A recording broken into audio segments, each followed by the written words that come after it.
Bismillahirrahmanirrahim.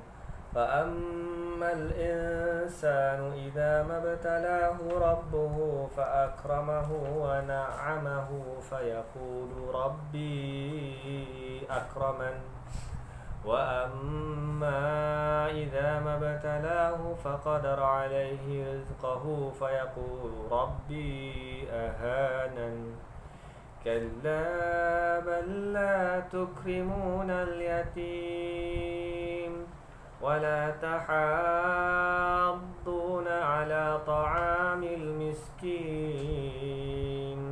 وتأكلون التراث أكلا لما وتحبون المال حبا جما صدق الله العظيم.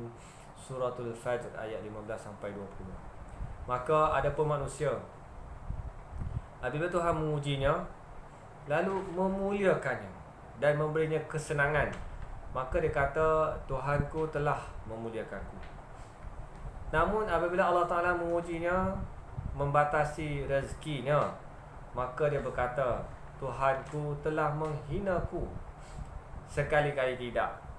Bahkan kamu tidak memuliakan anak yatim, dan kamu tidak saling mengajak memberi makan orang miskin, sedangkan kamu makan harta warisan dengan cara mencampur baukan yang halal dan yang haram, dan kamu mencintai harta dengan kecintaan yang berlebihan. Allah Ta'ala mengingkari keyakinan orang-orang yang dilapangkan rezekinya dengan mengujinya dan yakin dia benda itu satu kemuliaan daripada Allah Ta'ala.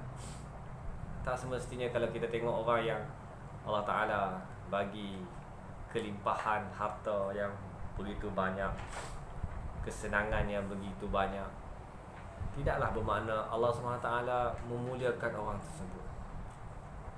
Bahkan itu semua adalah ujian dan cubaan daripada Allah Subhanahu Wa Ta'ala kepada manusia, untuk menguji manusia sama ada dia itu beriman ataupun kufur kepada Allah Subhanahu Wa Ta'ala. Tidaklah juga bermakna orang yang diberi dengan kesulitan itu Allah SWT tak suka, Allah SWT menghinakannya. Baik dan buruk, senang dan susah adalah ujian daripada Allah Subhanahu Wa Ta'ala. Yang paling penting bagaimanakah seseorang itu menerima dan menghadapi baik kesenangan ataupun kesusahan itu dengan takwa kepada Allah Subhanahu Wa Ta'ala. Kalau orang tu senang dan dia bertakwa kepada Allah SWT, dia lulus dengan ujian. Kalau orang tu susah dan disulami dengan takwa kepada Allah SWT, dialah orang yang berjaya.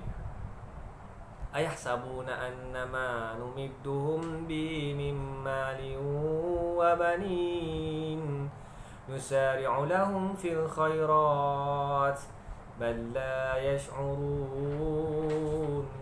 Apakah mereka mengira bahawa kami memberikan harta dan anak-anak kepada mereka itu berarti bahawa kami segera memberikan kebaikan-kebaikan kepada mereka? Tidak, tetapi mereka tidak menyadari. Dalam sisi yang lain,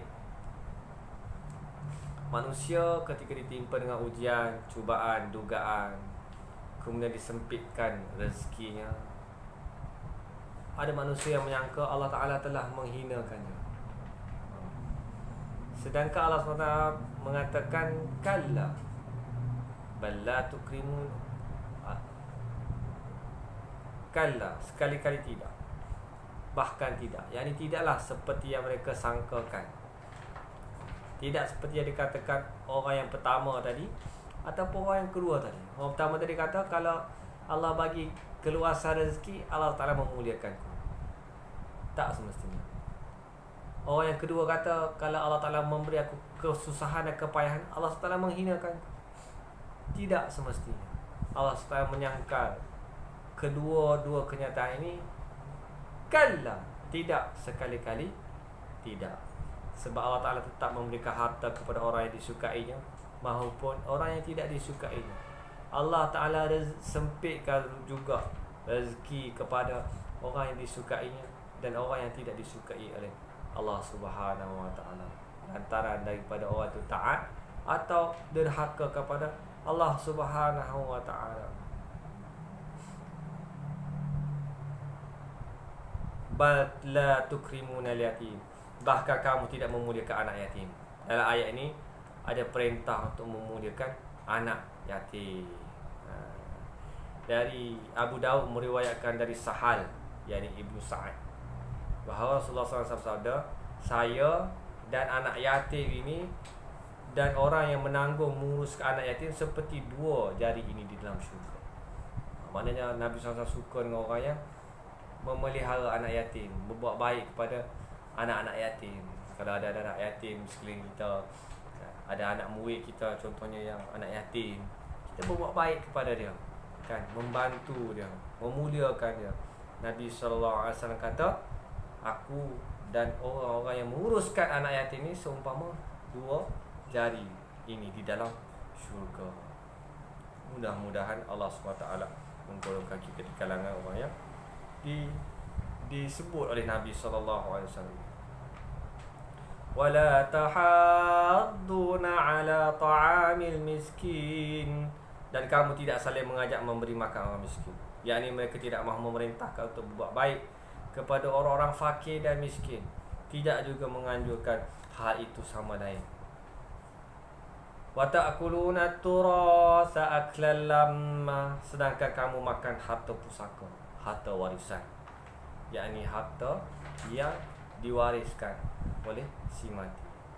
Wa tuhibbuna al-mala hubban jamma, wa ta'kuluna turasa aklan lamma, dengan cara mencampur baurkan yang halal dan haram, yakni dari mana sahaja yang didapat tanpa mempedulikan halal dan haram. Akhir sekali Allah SWT kata, wa tuhibbunal mala hubban jamma, dan kamu mencintai harta dengan kecintaan yang berlebih-lebihan. Orang yang teramat-amat sangat mencintai harta, sebahagian lain yang menambahkan yang terlalu mencintai harta. Ini adalah antara perintah-perintah Allah SWT kepada manusia, supaya memuliakan anak yatim, memuliakan orang fakir dan miskin, dilarang memakan harta pusaka secara mencampur baurkan yang halal dan yang haram, tidak mempedulikan, dilarang untuk mencintai harta secara berlebih-lebihan. Peringatan daripada Allah SWT kepada insan, kepada seluruh manusia, supaya berpegang teguh kepada ajaran agama Allah Subhanahu wa taala.